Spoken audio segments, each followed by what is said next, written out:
Maharaj song Ram Ram Hare Hare Hare Krishna Hare Krishna Krishna Krishna Hare Hare Hare Rama Hare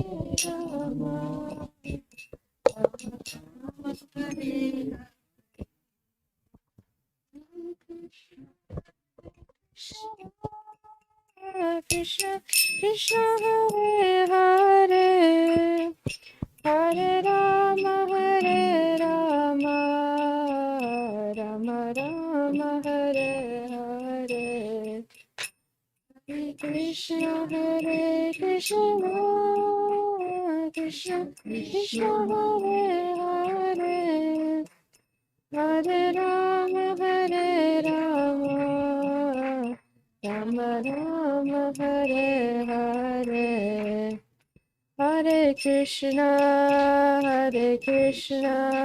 Krishna Krishna Hare Hare Hare Rama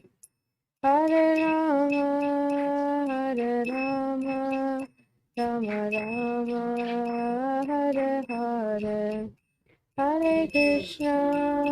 Hare Krishna Krishna Krishna Hare Hare Hare Rama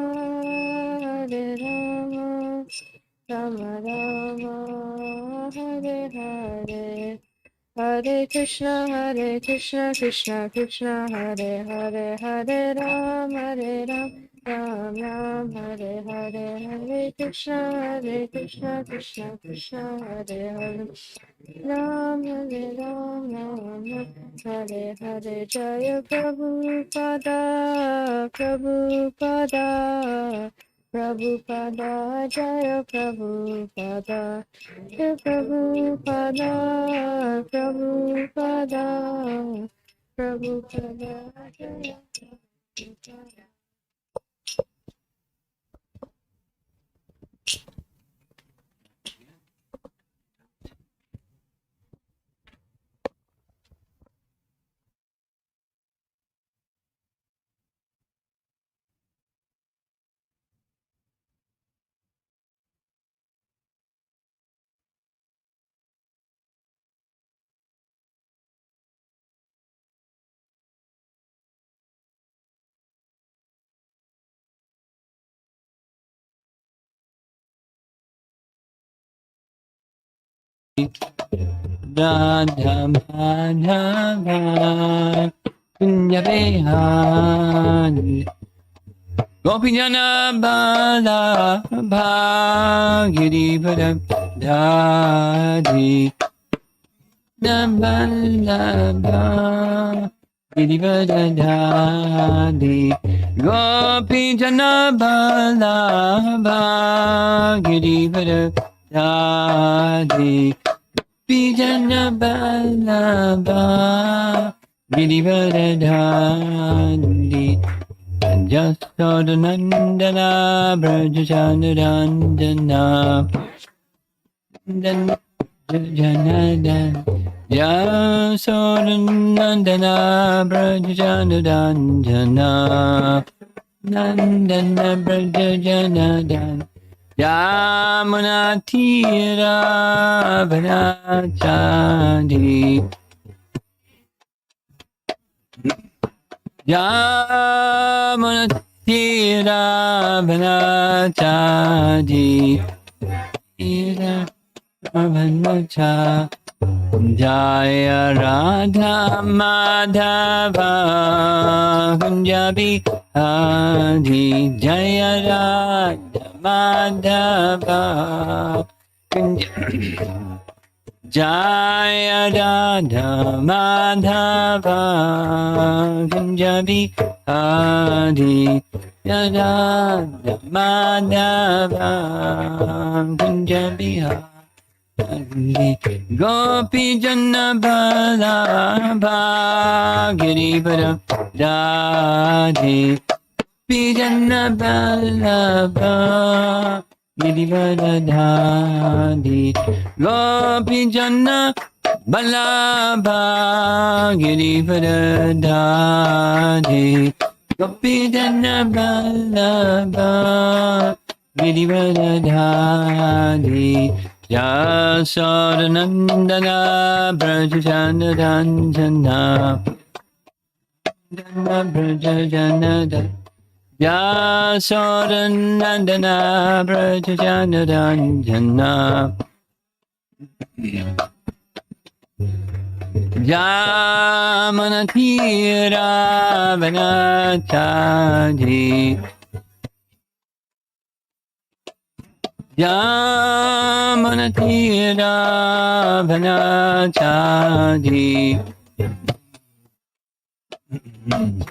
Jaya Radha Madhava Kunjabi Adi Jaya Radha Madhava Kunja Bihar Jaya Radha Madhava Kunja Bihari Radha Madhava Kunja Bihari Jayom Vishnupad Paramahamsa Parivijagacharya Astatarasatasi Srimad His Divine Grace Sri Bhaktivedanta Swami Sri Prabhupada Ki Gaura Premanandi.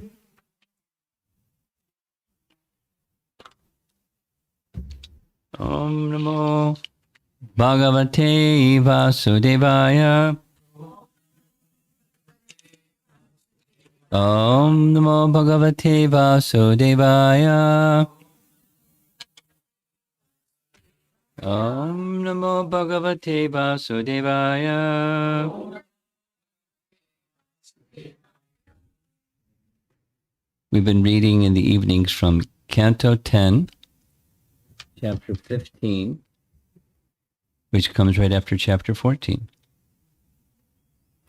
And Chapter 14 is the first chapter that the disciples of Prabhupada began translating, because Prabhupada completed through 13. And 14 is the prayers of Brahma after the Brahma Vimohan Leela.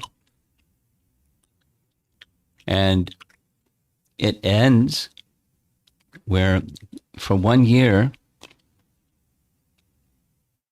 nobody but Krishna knew that Krishna had expanded himself as each of the cowherd boys and each of the calves, because the mothers had a strong desire to have Krishna as their son. So he became their son. He expanded himself as their sons. And they didn't know the difference, except for the fact that they felt more affection for this son of theirs than they had felt the affection for their son when it wasn't their son. Or when it was their son. They were very surprised. But they didn't know it was Krishna.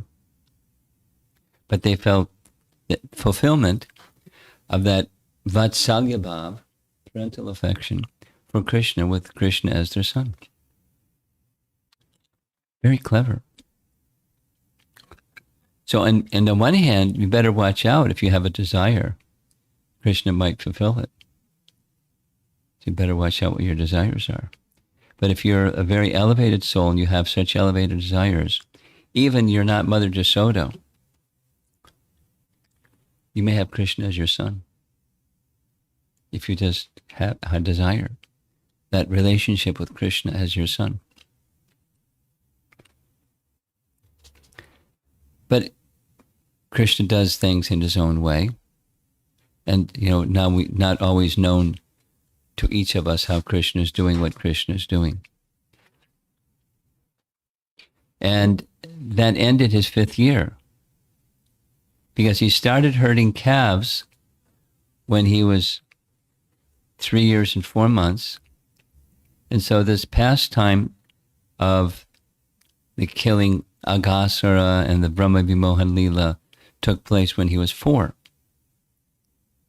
So not so many months of beginning taking care of the calves, and then 1 whole year of taking care of the calves when he was Krishna in the form of each of the calves. And each of the cowherd boys, Krishna taking care of Krishna.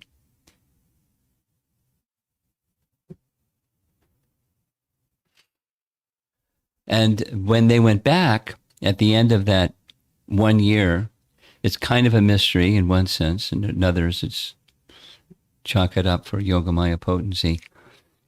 The cowherd boys were still sitting in the same place 1 year later, and they hadn't even eaten anything for 1 whole year. And when Krishna came back, they said, "Oh, you're so attached, you can't be away from us for even a moment. Sit down and finish lunch. Let's go." And then they started speaking about the killing of Aghasura as if it had happened that same day. And on their way back, they were singing songs, spontaneous composition kind of songs of Krishna's activities of killing Aghasura. And they were singing and dancing, and when they got back to Vrindavan, they told the pastime. Look, you know what Krishna did today? And the parents heard the boys, and the parents composed their songs, and they were singing, and they were dancing. They just felt absorbed in thoughts of Krishna. They started wondering, who is this boy anyways?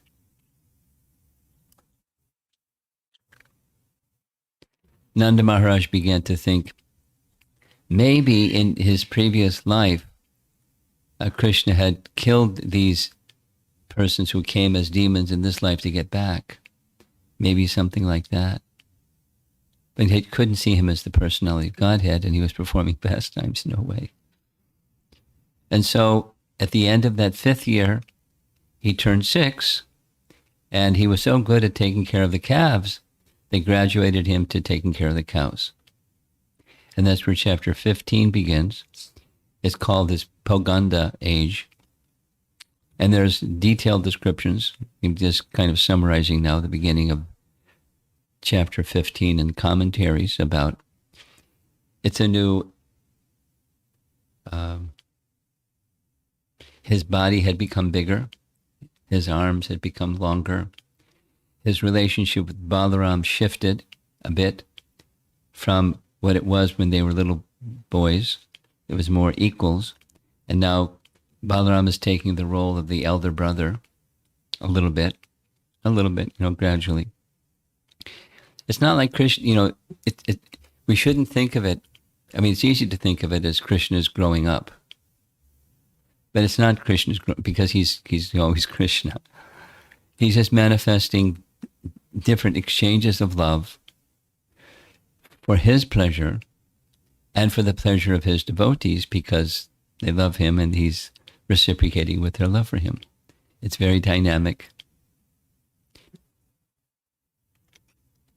So he's now starting to have a little interest in the gopis. I mean, there were some pastimes earlier, but it was the pastimes earlier, just like this is chapter 15, we discussed yesterday. In chapter 11 and the beginning parts of chapter 12, there's a description of, he's much younger than 6, and he's just playing. Like little boys that are, picture in your mind, little boy that's 3.5. He's just playful. And playing, and this and that, the thing that little boys do. And now some of these same things he's going to do when he's 6. But the mood is different. The mood is not just playing. The mood is, there's a Sanskrit term saying he's deriving pleasure within his mind. It's just a different rasa, although the activity might be described in similar terms, the experience of him and his friends, like we heard yesterday. The peacocks were dancing, and Krishna would walk right up to the peacocks and say to them, "You don't know how to dance." And he would dance and show them, he would teach them how to dance. And the boys would laugh. He's teaching these peacocks how to dance. Or the bees were humming, and they had kind of like a one note at which they were humming. So Krishna heard, and Krishna then began ragas to complement that one note that they were humming with their B sound. And then the cowherd boys began to play musical instruments to accompany Krishna's ragas that were augmenting the bees. There was a big orchestra going on. And they were all enjoying. It's not like they went to music school or something. It was just spontaneous. And this way, so forth and so on. They're interacting with. So at the beginning of the chapter, they're entering the forest, and the boys are being boys now. And he graduated to cows, but the calves couldn't. They were so attached to Krishna, they just tagged along too.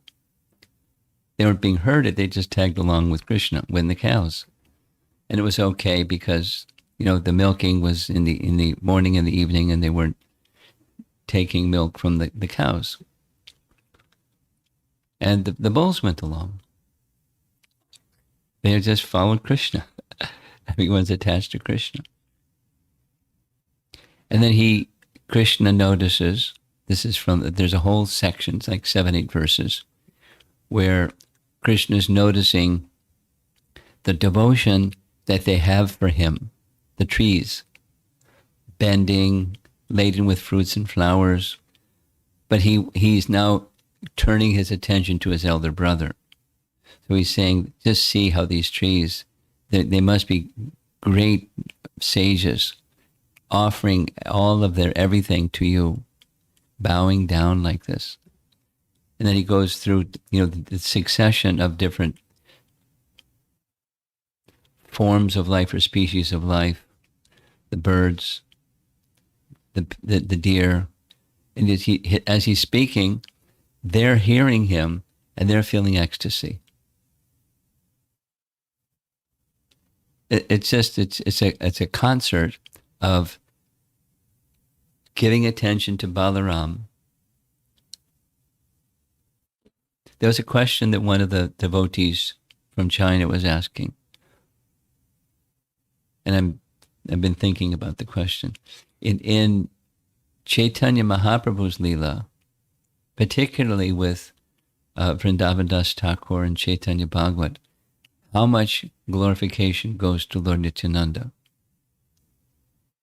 He's the original spiritual master, and he is the eternal associate of Lord Chaitanya. So much glorification goes to him.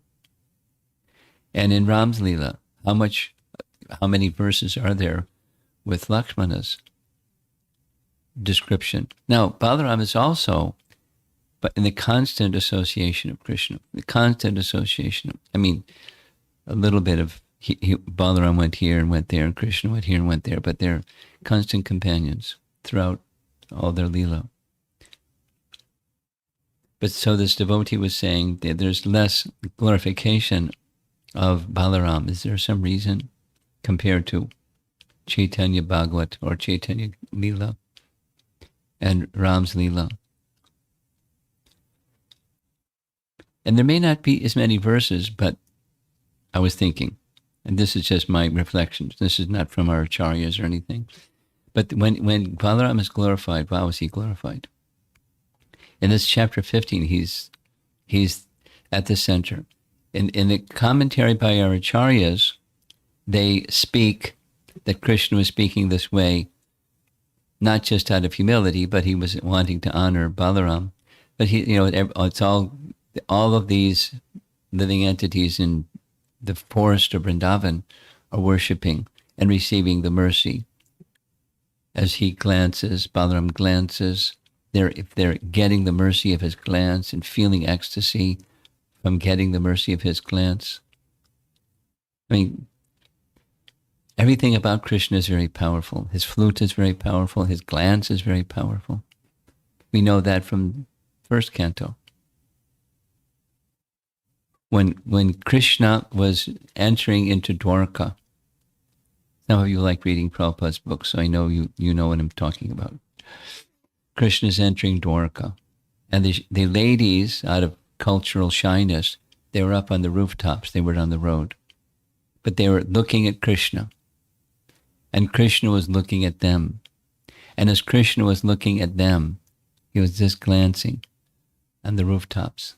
And by his glancing, he entered their eyes, entered their hearts, and in their hearts they embraced him, feeling as satisfied as if they had embraced Krishna.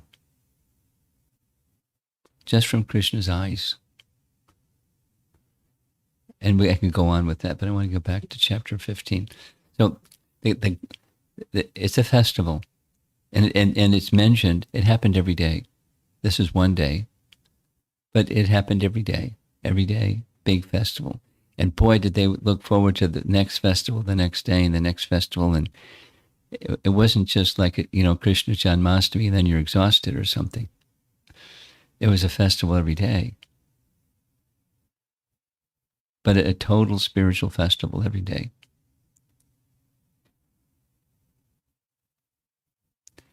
So that section ends where the Krishna is speaking to Balaram about the forest of Vrindavan, and then the attention is going to shift to their activities. As he did in chapter 11 and 12, he's now doing in chapter 15, but the rasa is different. It's not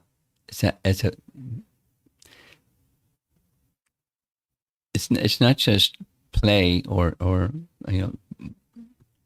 the word that's used is priti and manaha. He's enjoying this within his mind as he's doing the thing. So we'll hear some of the things that he's doing with his friends. But he's delighted, and they're so happy to be with him. The celebrated verse going back to chapter 12, Prabhupada recited again and again. How many births have of austerities, krita, punya, punja. You've heard that verse? Prabhupada say it. Shukadeva Goswami is narrating what they do. And then he just kind of bursts out into this ecstasy and says, how can we understand how these cowherd boys are eligible? The great yogis, they meditate on Paramama, okay. And the devotees, they see the Supreme Lord as their worshipable master. And the worldly people, they just see him as an ordinary person. And the impersonalists, they don't have a clue. They just have some idea of the impersonal Brahman. And here are these boys. They're playing with Krishna. They're wrestling with Krishna. They're jumping around. They're intimately associating with him. How did they attain this condition? Many, many, many, many, many lifetimes of punya, but it's another kind of punya besides digging wells and feeding the poor and, opening hospitals. It's devotional service, intimate devotional service. There they've taken birth. Of course, many are his eternal associates, but there are some that join that entourage by taking birth in the cowherd community. They're on their way to Goloka, and that's the procedure. One takes birth in Vrindavan or in some place where Krishna is performing his pastimes, gets trained up by the eternal associates, and when Krishna's pastimes are completed, they enter into Krishna's aprakat lila, or return to Goloka. Now, this is the same activities at a later stage, and if you ever wanted to know what's it like there, just read Canto 15, Canto 10, Chapter 15. At least if you're going to be a cowherd boy, this is what it looked like.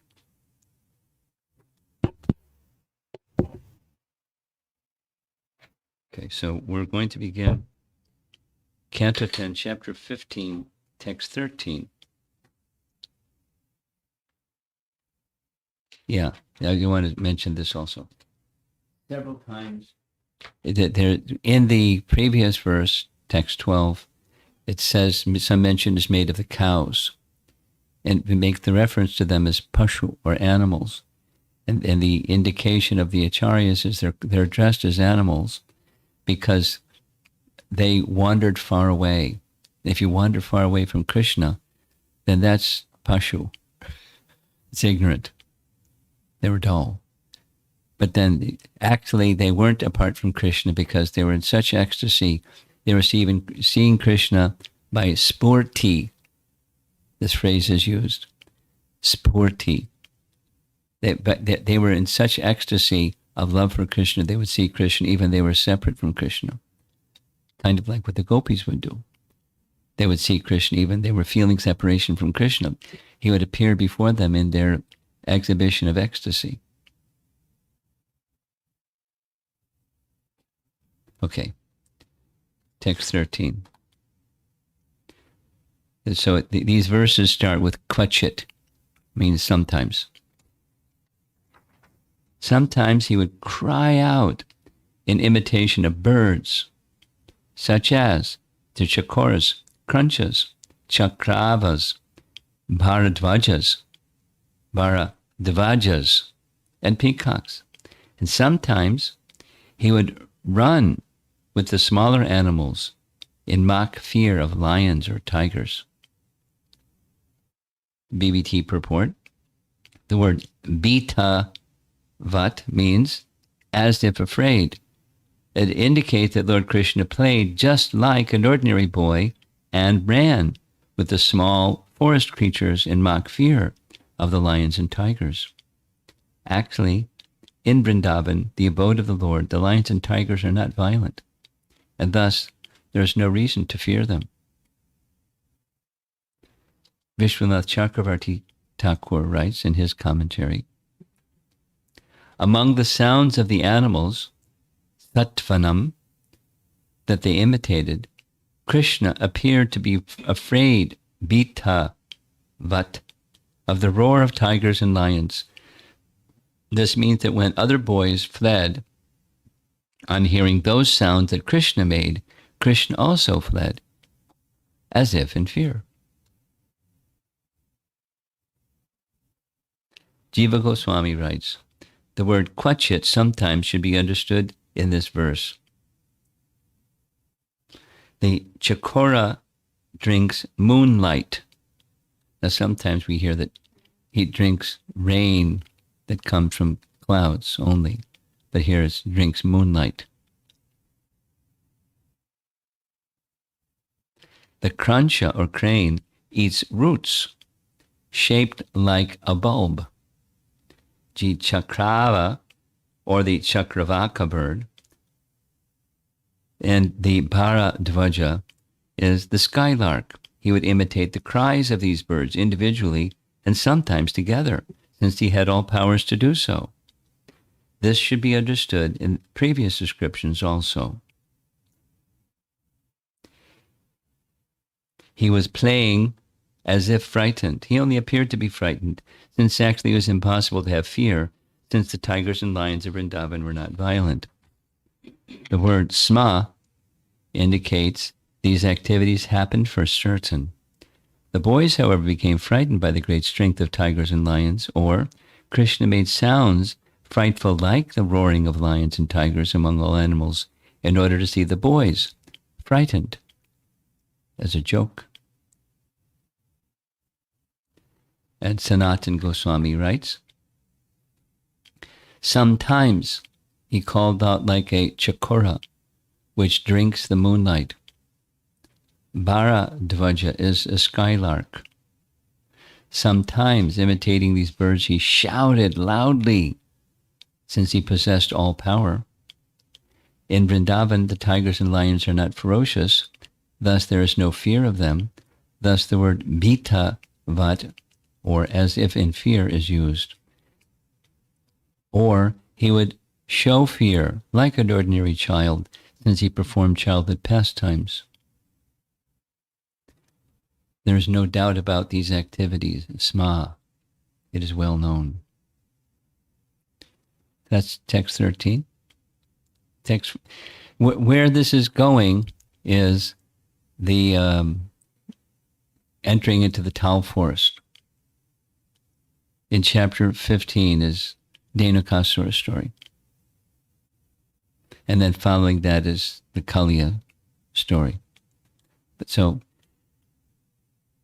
there, it's Balaram because he's been glorified in the beginning, or towards the beginning of the chapter.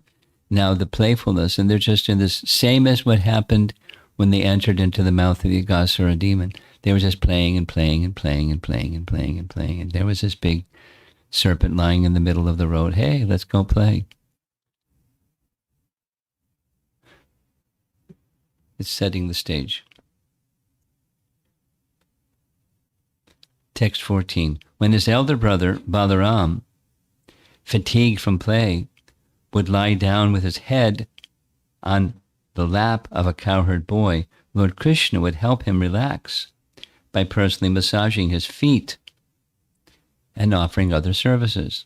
Again, the indication of the elder brother role. The word pada, samvahanadibi, indicates that Lord Krishna would massage Balaram's feet, fan him, and bring him river water to drink.